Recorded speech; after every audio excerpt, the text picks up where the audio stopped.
So ang flavor natin today guys ay melon, tapos 3 banana, tapos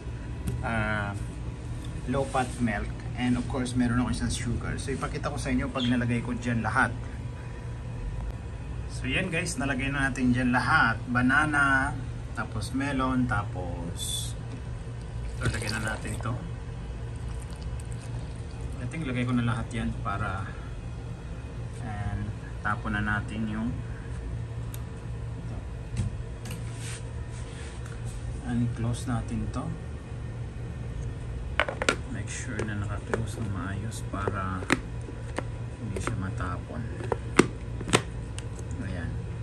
Then saksak natin dito sa outlet.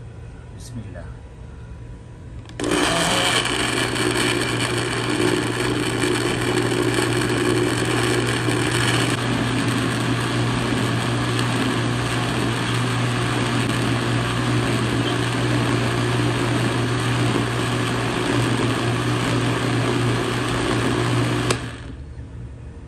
So ulitin natin isa pa.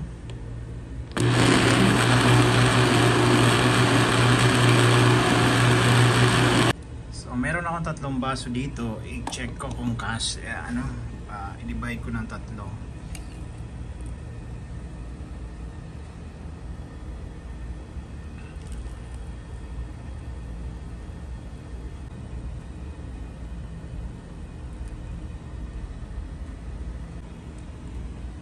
So yan, parang special pa, so para meron mang takip.